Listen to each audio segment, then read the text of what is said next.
In the first lunar month, the girl's mother passed away suddenly. Before the 7-day mourning period was even over, her father, Wang Laosi, dragged the 6-year-old girl into the yard and shoved her hard to the ground, coldly telling her to pack her things because someone was coming to pick her up.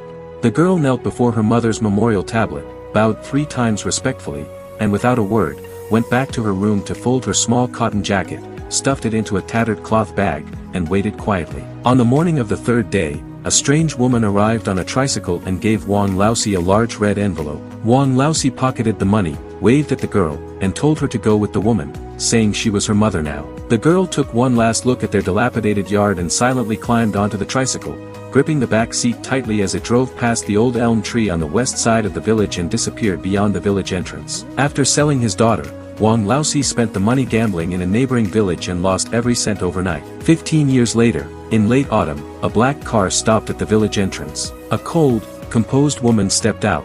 The once innocent little girl had grown into someone whose eyes reflected years of hardship. She walked back to her old home, where the courtyard had fallen into ruin. Wang Laosi, having gambled away everything he owned, was buried in debt, constantly hunted by creditors, filthy, disheveled, and living in misery. Mistaking the well-dressed woman for another debt collector, he trembled and begged for mercy until she softly called him father. The single word struck him like thunder, leaving him frozen in disbelief when he realized the woman before him was the daughter he had sold years ago. Without showing any emotion, she entered the dusty house, knelt before her mother's faded portrait, and bowed 3 times. Rising calmly, she said she had returned for 3 reasons: to visit her mother's grave and reclaim her belongings, and to settle the debt for the hell he had pushed her into 15 years earlier. Terrified, Wang Laosi blocked the doorway and begged her not to disturb the dead, admitting he had wronged her and asking her to take revenge on him instead. She simply smiled coldly and laid a thick stack of loan documents before him, showing that 15 years of high-interest gambling debts had grown to 300,000. The lender had already threatened to break his legs if he failed to pay within 3 days. Seeing the impossible debt,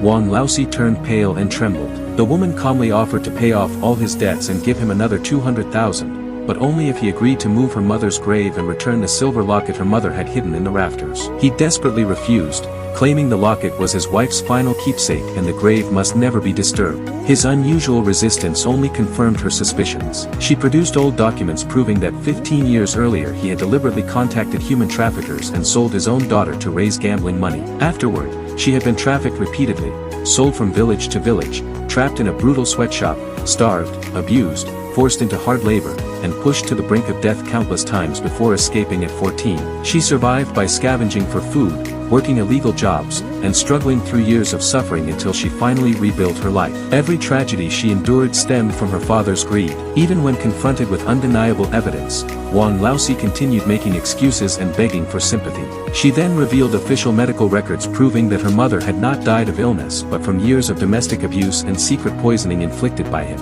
His refusal to move the grave or surrender the silver locket was not out of love, but because he feared the grave would expose evidence of murder and the hidden letter inside the locket would reveal both the truth and the family's rightful property. Faced with overwhelming evidence, his mental defenses collapsed. He tried to destroy the documents but was restrained, and in his panic confessed to murdering his wife, selling his daughter, and attempting to seize the family assets. After hiding his crimes for 15 years, everything was finally exposed. Driven mad, he broke free, grabbed a wood-cutting knife, and charged at his daughter, intending to kill them both. She calmly dodged without fear as officers rushed in, subdued him, and placed him under arrest. Watching her father being led away, she felt nothing.